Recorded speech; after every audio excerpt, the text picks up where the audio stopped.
Sir Chanakya जी ने अपने एक श्लोक में ऐसा बोला था कि जो जंगल में सीधे पेड़ होते हैं वो सबसे पहले कटते हैं और टेढ़े पेड़ हमेशा बाद में। तो सर एक कैसी लाइफ अच्छी होती है, मतलब ऑनेस्टी वाली, सेल्फलेस वाली, जैसे आप हम लोगों के लिए इतना कुछ कर रहे हैं, या एक सेल्फ माइंडेड अपने बारे में सोचकर? पहले तो सीधे साधे की डेफिनेशन को ठीक करो। आप क्या बेवकूफ को सीधा साधा कह रहे हो? ज्यादातर लोग यही गलती करते हैं। बेवकूफ मतलब क्या कि कोई भी आए और आपके साथ में कुछ भी करके चला जाए, उसको आप सीधा साधा कहोगे या बेवकूफ कहोगे?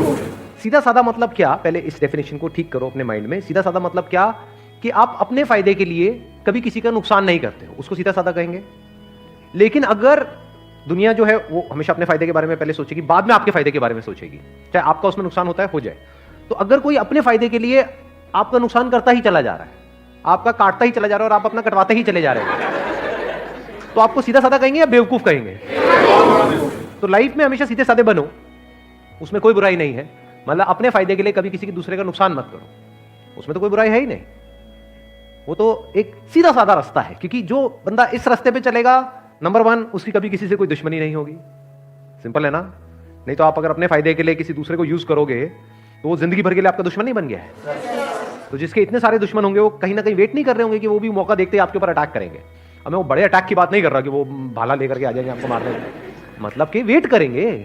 अगर आप अपने फायदे के लिए उसका नुकसान करोगे किसी का भी, आपका अपने ऊपर रख करके देखो, अपने फायदे के लिए कोई आपका नुकसान कर देता है, उसके ऊपर जिंदगी भर के लिए गुस्सा नहीं आएगा? तो उसके कितने दुश्मन हो जाएंगे? सोचो, एक के साथ ऐसा करेगा, दो के साथ करेगा, तीन के साथ करेगा, उसके बाद उसको पता ही नहीं लगेगा कि मैं कर क्या रहा हूं, उसकी आदत बन जाएगी। तो बंदा करप्ट हो गया अंदर से, तो मरते दम तक डर में ही जिएगा।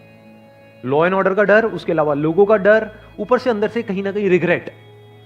क्योंकि जरूरी नहीं है आप जिस लेवल तक सोच करके किसी का गलत कर रहे हो उसी लेवल तक होता है, कई बार उससे बहुत ज्यादा हो जाता है। आप समझ गए मेरी बात? आप सोच रहे हो कि हाँ मैं मेरे ये करने से सिर्फ इतना ही होगा, लेकिन बाद में आपको पता लगा सिर्फ इतना ही नहीं हुआ, उसकी वजह से ये भी हो गया। तो जिंदगी भर के लिए अंदर रिग्रेट्स आ जाएंगी कई तरह की। तो आप जियोगे क्या? ऊपर ऊपर से आपको ये सब करके थोड़ी बहुत सक्सेस मिल भी गई और अंदर से डर में जी रहे हो, अंदर से स्ट्रेस में जी रहे हो, तो ऐसी लाइफ किस काम की? सब बेकार हो गया ना। तो अब पॉइंट ये है यहां पे समझने वाला कि लाइफ में सीधा साधा बनो। सीधा साधा मतलब बिल्कुल सीधा साधा रास्ता पकड़ो, टेढ़े मेढ़े रास्तों के चक्करों में मत पड़ो। लाइफ में सीधा साधा बनो, लेकिन बेवकूफ मत बनो। आप ये कह सकते हो बेवकूफों का सबसे पहले कटता है, क्योंकि जब भी कोई कोटेशन होती है उसको एज इट इज नहीं देखना होता है, समझना होता है उसके पीछे का मीनिंग क्या है। तो मैं आपको मीनिंग एक्सप्लेन कर रहा हूं। चाणक्य जिन्होंने ये बात कही, क्या वो सीधे साधे नहीं थे? क्या वो अपने फायदे के लिए औरों का नुकसान करते थे? या वो पहले, क्योंकि मेरे को नहीं पता आप में से कितनों ने पढ़ा है, कितनों ने पढ़ा है, कितनों को पता है उनका बैकग्राउंड, अपने फायदे के लिए वो कभी किसी का नुकसान करने के बारे में सोचते तक नहीं थे। मतलब पहले वो जनहित के बारे में सोचते थे, समाज के बारे में सोचते थे, बाद में जो बचा खुचा होता था बाद में अपने बारे में सोचते थे। चाहते तो महलों में रह सकते थे, लेकिन एक छोटी सी झोपड़ी में रहते थे। इससे क्या समझ आ रहा है कि वो सेल्फिश तो बिल्कुल भी नहीं थे, लेकिन बेवकूफ नहीं थे, फॉर श्योर। हाईली इंटेलिजेंट, समझदार थे। तो समझदार बनो, समझदारी प्लस सीधे साधे। हाँ, कोई आपके ऊपर अटैक करने के लिए आ रहा है तो अब समझदारी किसको कहेंगे? कि अपने आप को बचाओ या वहां पर आराम से खड़े हो जहां मार ले कोई? समझदारी किसको कहोगे? कि अपने आप को बचाओ।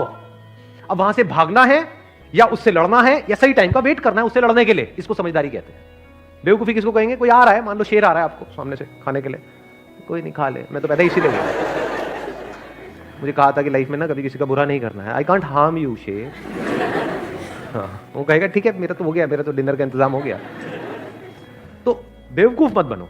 मतलब जो मैंने अपने एक सेशन में बोला भी था कि इसको, जो भी मैंने भी कहा, अगर उसको एक लाइन के अंदर सम अप करना हो तो वो ये है कि पावरफुल बनो लाइफ में, बिकॉज जिंदगी का एक सीधा सा लॉ है, सर्वाइवल ऑफ द फिटेस्ट। तो आपको पावरफुल बनना है, इसलिए नहीं कि आपको दूसरों को दबाना है या दूसरों के साथ में गलत करना है, इसलिए ताकि ये दुनिया आपको दबा ना सके।